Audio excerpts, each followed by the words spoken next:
Remember Luke's line, "This is not going to go the way you think." You're telling me this movie didn't go the way I thought. So, hey guys, Harry Thomas here, and welcome to my spoiler talk for Star Wars The Last Jedi. My apologies, this spoiler talk is late. I just wanted to give you guys around a month to see the movie for yourselves before I discuss every single spoiler with you. And I also postponed making the spoiler talk until like a month after I watched the movie on my first viewing, since I wanted to see it twice to process my extremely complicated thoughts on the movie, and I've seen it once with my mum and twice with my friend, and rewatching it, the gripes I still have with it, I still stand by my gripes that I had with this movie on my first viewing. My thoughts have not changed. I can see why this is the most divisive Star Wars movie, as it went in an unexpected direction for sure, but it went in the wrong direction for me, not the direction I envisioned or many of the fans envisioned. I guess fans of Force Awakens were those who were underwhelmed by this movie, but those who hated Force Awakens were satisfied with this movie. So here's why I just feel so torn about this movie, and why my negatives still stand. The movie opens with the opening space battle with the Resistance attempting to flee the First Order's fleet, and one thing this movie actually improved over Force Awakens was that we get to see so much more Poe in the spotlight, and I loved Poe's storyline, how he was such a rogue. He didn't take shit from anybody. He was willing to even disobey his commanders like Leia and Admiral Holdoff. I loved his relationship with Admiral Holdoff. Admiral Holdoff is one of my favourite characters in the entire movie. She's such a strong woman, and it's all thanks to Kathleen Kennedy that we finally have more female characters in this movie than any other Star Wars movie that came before it. People give Kathleen Kennedy so much hate, but it's undeserved. She's done wonders for Star Wars. It's Rian Johnson who's to blame for this movie, not her. He wrote the script.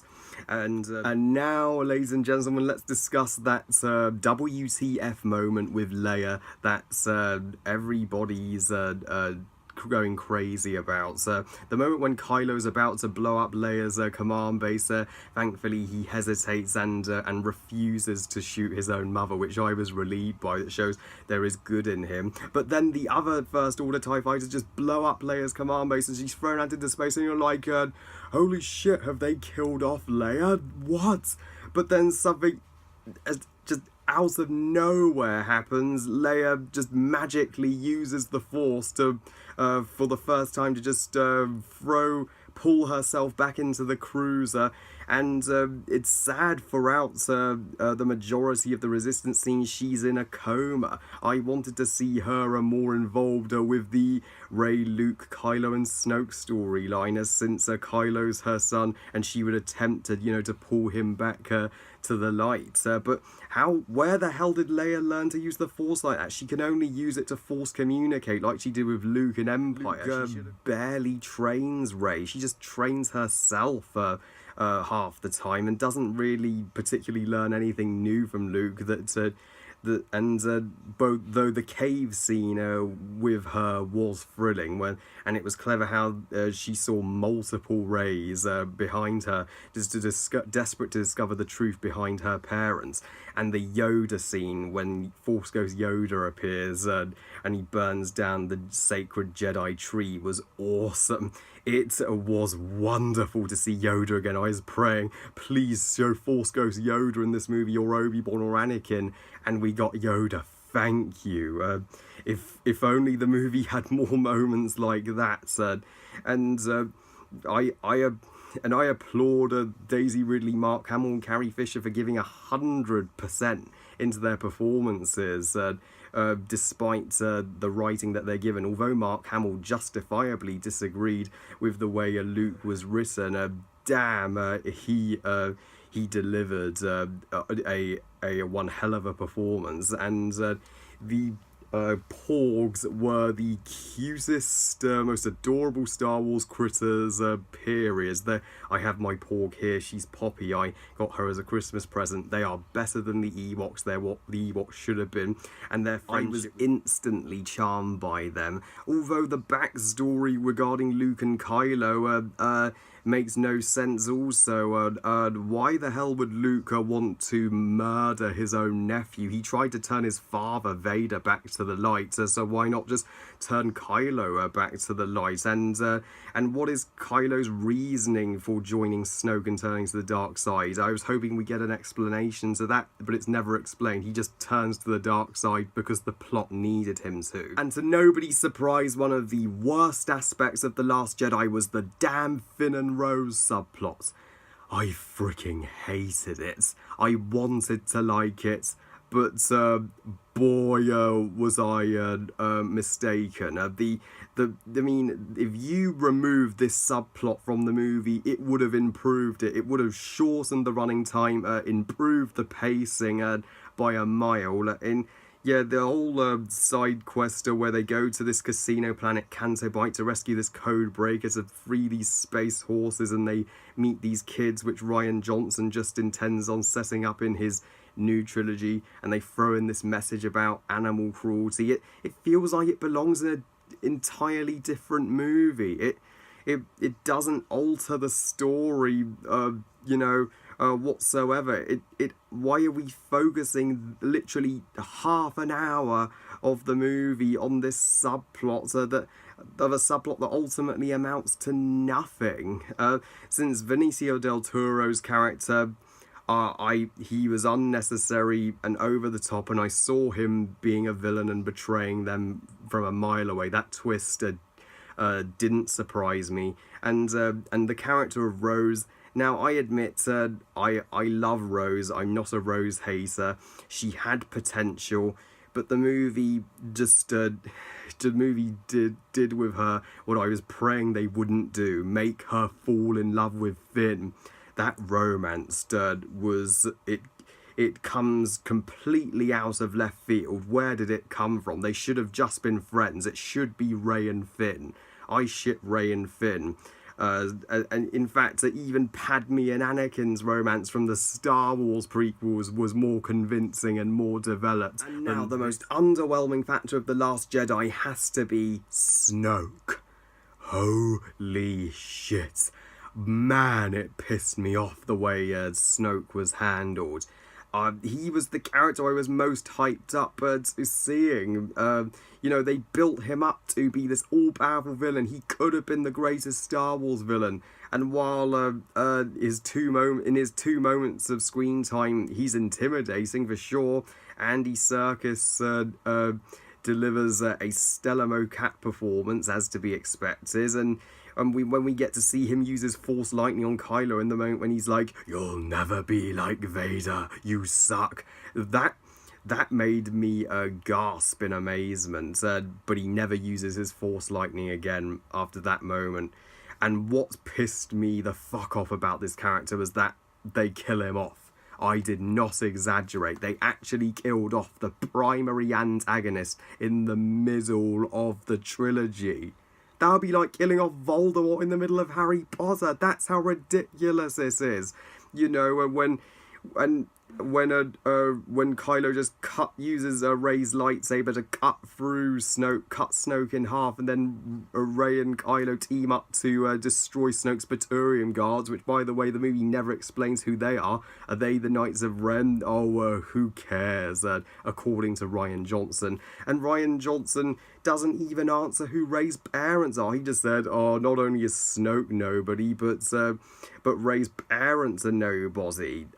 What the fuck, Rian Johnson? Rey could have been Luke's daughter. Her mother could have been a Jedi. That would make far more sense to why she's extremely powerful in the Force. Not just her parents being junk traders, just not only is it the most anticlimactic reveal to ever exist, it makes no sense. And Snoke and now, guys, this is where I describe how bad the ending of this movie is. After Snoke's death and Kylo was made the new Supreme Leader, I'm just like, this is such a stupid direction. The movie is just lost focused. The ending is one enormous mess. I lost interest from that point. The ending, it sucks so incredibly hard. It's an insult to Star Wars, this ending. The Battle of Crates underwhelmed me, and the lightsaber duel between Kylo and Luke sucked. It was just Kylo swinging his saber at Luke and Luke ducking, no combat. And yes, the moment between Luke and Leia meeting was beautiful, but it turns out Luke never even left his island. He was just projecting a Force version of himself for all that time, so we never got to see him in action. And the way he dies confused me. He just apparently uses up all of his Force energy, buying the Resistance time to escape. So what a dishonourable way to kill off one of the great heroes of the saga. And the ending leaves even more questions and doesn't answer any. Is the war still on? And the moment when the movie ends, when they focus on this kid from Canterbury who uses the Force to bring a broom towards him, I'm like, Rian Johnson, that's just such a contrived way of setting up your new trilogy. I am terrified of what Rian Johnson will do with his new trilogy. He was the wrong director for this movie, right? If he goes as far as setting up his trilogy in the sequel trilogy, just let the sequel trilogy be its own standalone thing. Now, here's my rewrite of The Last Jedi, how I think the movie should have gone. And you guys can also have your own rewrites in the comments section. I feel the movie should have has included the Snoke and Kylo Ren training scene, so that we got to see training in the dark side of the Force as well as the light. And instead of Leia being blasted into space, Kylo decides to spare his mother against Snoke's orders, and then Snoke takes after training Kylo with the Praetorian Guards, and the Praetorian Guards, by the way, are the Knights of Ren, which explains that. Then Snoke takes Kylo to this tomb of an ancient Sith, and then his faith in him gets restored. Then Snoke orders Kylo to kill General Hux, but Kylo can't bring himself to do it, so Snoke just kills Hux anyway, and then he makes Captain Phasma the new general. And Rey actually does get trained by Luke on Jedi Island, and the backstory is Snoke turned Kylo to the dark so that Kylo would be free, so that Kylo could fall in love once he joined the dark side and have whereas the Jedi life is so restricted. That would make sense. And Rey's parents are Luke, and her mother is a Jedi, and Rey's curious to know about her mother, so she returns to Kylo on the Battle of Crates, which is far earlier in the movie. And then Rey is brought aboard Snoke's ship, and Luke goes to rescue Rey. He actually leaves the island because Leia helps him get there.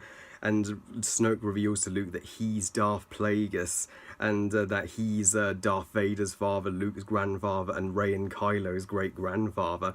So then the final battle of this movie takes place on a red lava planet, in which Luke and Snoke have a showdown. That would have been amazing to see. And then Rey considers joining Snoke since she feels Luke just let her mother down. So Rey just stabs Luke with her lightsaber in front of Snoke, replacing Kylo as Snoke's new apprentice. The Resistance is captured by the First Order and sentenced to execution.